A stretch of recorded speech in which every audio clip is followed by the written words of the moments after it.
Lalu sampai hari ini berapa besar dukungan untuk calon petahana Pilkada DKI Jakarta Basuki Cahayapurnama atau Gubernur Ahok? Pertama, kami ajak Anda untuk melihat dulu dukungan dari partai politik. Partai Nasdem ini adalah partai yang pertama kali melakukan deklarasi pada bulan Februari.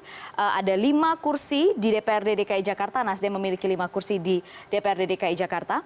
Dan Nasdem mengatakan tidak masalah Ahok berjalan atau maju ke Pilkada 2017 melalui jalur independen. Sekalipun memang pasti logikanya adalah ketika parpol menyatakan dukungan pasti ada harapan bahwa calon itu akan mendekat kepada parpol tersebut. Yang kedua adalah Hanura. Deklarasinya pada bulan Maret kemarin, Hanura memiliki 10 kursi di DPRD DKI Jakarta. Wiranto sendiri mengatakan kalau sudah ada bakti dan bukti buat apa pilih yang lain. Dan suaranya bulat antara Nasdem dan Hanura, tidak ada pergolakan di internal parpol ketika mengusung Ahok atau ketika mendukung Ahok untuk maju sebagai calon gubernur pada tahun 2017 nanti. Memang Ahok terus menyatakan bahwa ia akan maju melalui jalur independen, tapi dipastikan dukungan parpol tetap dibutuhkan jika nantinya Ahok terpilih menjadi gubernur DKI Jakarta untuk mengamankan legislatif. Dan berikutnya ini adalah teman Ahok, teman yang selama ini berada di belakang Ahok.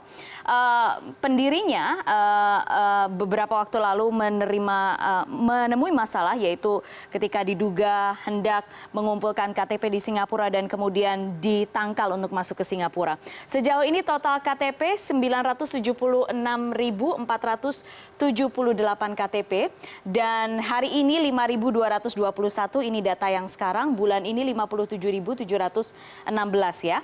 Jadi target pribadinya Ahok adalah 1 juta KTP. Tapi batas amannya adalah 532.213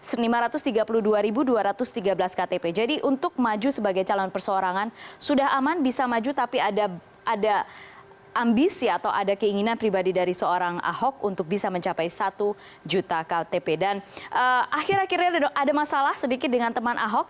Jadi teman Ahok mengancam jika karena melihat kedekatan Ahok akhir-akhir ini dengan beberapa partai politik, teman Ahok mengancam beberapa diantaranya akan membuang KTP dukungan jika Ahok maju melalui jalur partai politik. Dan batasnya adalah Juli. Batas waktu semuanya, perhitungan semuanya adalah bulan Juli nanti. Karena apa yang akan terjadi? Nah ini dia, apa kabar dengan golongan karya Golkar dan PDI Perjuangan? Golkar seperti kita ketahui memiliki 9 kursi di DPRD DKI Jakarta. Dan kemarin sekitar pekan lalu Yoris Rawaya dari Golkar sudah menyatakan Golkar akan mendeklarasikan dukungan untuk Ahok hari ini, hari Selasa. Tapi ternyata sejak kemarin dikonfirmasi kembali Yoris tidak bisa memberikan pernyataan yang jelas kapan dan di mana persisnya akan melakukan deklarasi. Dan justru Yoris mengatakan hanya baru akan hari ini Golkar akan memberikan pandangan kepada DPD, kemudian DPP, dan semuanya akan diputuskan pada Musda 19 Juni nanti. Tapi yang menarik, kemarin atau sekitar 2 hari lalu juga ada klaim dari penantang atau dari bakal calon gubernur lainnya, yaitu Yusril Iza Mahendra. Yusril mengatakan ia mendapat dukungan dari Ketua Dewan Pembina Partai Golkar, yaitu Ical, yang menyatakan Yusril aman, tenang saja, dan mungkin menimbulkan persepsi bahwa ia mendapat dukungan dari Partai Golkar. Jadi ini masih belum jelas hingga saat ini. Masih ada konsolidasi. Kita lihat saja, tunggu pada tanggal 19 Juni nanti seperti yang dijanjikan. Lalu bagaimana dengan PDI Perjuangan? Ini dia. PDI Perjuangan memiliki 28 kursi di DPRD DKI Jakarta. Selama ini hubungannya bagaimana dengan Ahok? Love and hate relationship. Jadi benci tapi rindu mungkin, kadang memberikan sinyal penerimaan yang luar biasa.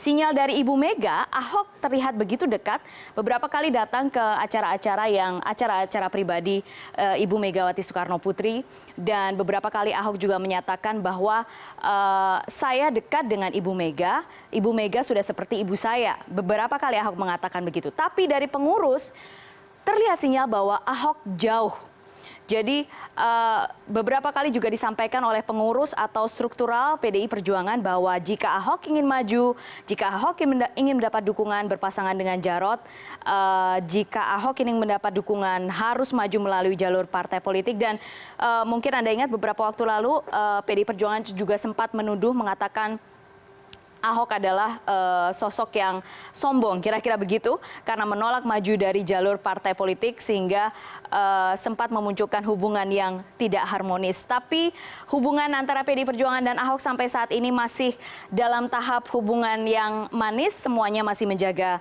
kondisi, tapi yang pasti batas waktunya adalah bulan Juli. Sebelum bulan Juli nanti, dua partai ini harus segera berhitung dan memberikan kesimpulan dan segera memutuskan apakah akan mendukung Ahok atau tidak, karena bulan Juli Ahok akan memulai atau menyerahkan seluruh dukungannya untuk maju sebagai calon perseorangan.